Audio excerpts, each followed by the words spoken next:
Laura, you mentioned the growth in NDIS. Look at this graph here. This shows you where it would have been without that target cap, however you want to call it. But it's the key areas where there's growth in government spending. And see that blue line there? You see where the interest payments would have been if not for the reduction in debt. And there's the NDIS blue line. That's where it would have been without that target. And if they're unable to achieve that, Laura. It's enormous. And with even this cap in place, we're still talking about $5 billion a year in extra costs going towards the NDIS. That's with the cap in place. So it's an extraordinary amount of money. As I mentioned, I think that the government is warming up to this. They want it to be sustainable. Even with that cap, it is still not sustainable because it doesn't look at the core problem. They've got to go back to first principles on it. It was for the profoundly disabled as a safety net. It can't have these cost blowouts because it's going to become politically unpopular and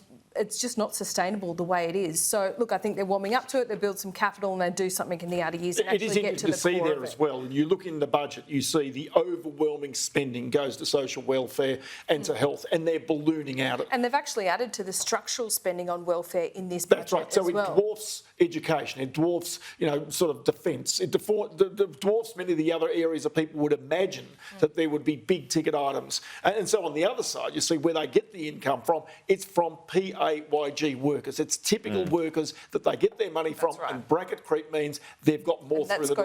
We've got the Treasurer arriving shortly. Let's get some final thoughts from all of you. Thank you so much for your insights already. But Ross, your final thoughts to This budget frightens nobody, I think. I think that's the issue about it, because there's no surprises, there's no nasties out there. It turns up with a surplus as it should. And then the big issue for this government is to try and deliver upon it.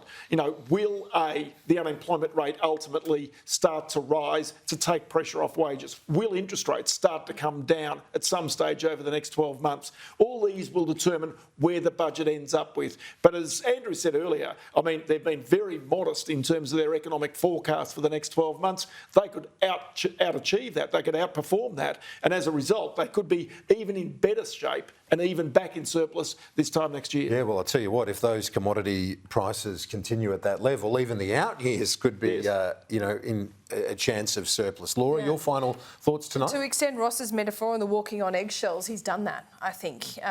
And he hasn't killed the goose either. He hasn't killed the golden goose. I think politically it'll be very difficult for the opposition to say, yep, look, there's this big welfare spend. Okay, the next question to the opposition is, what wouldn't you have done? Would you not have given the single mothers that payment, single parents that payment? Would you not have extended JobKeeper by 5%? And the other thing to note here is, the bubble is going nuts about stage 3 tax cuts and the upgraded cost not being in this budget. I think Jim Chalmers showed tonight that he's resigned to the fact that they are staying. That will absolutely happen, and that goes to the middle class. That is the reason they won the Aston by-election. If they want to win those outer suburban seats and keep the coalition away from them, they're going to have to keep them. Laura, thanks. Andrew, your final thoughts? Well, picture a situation, this is what they'd be hoping for: inflation coming down in time for tax cuts to be delivered and then an election late next year. But they need inflation to come down.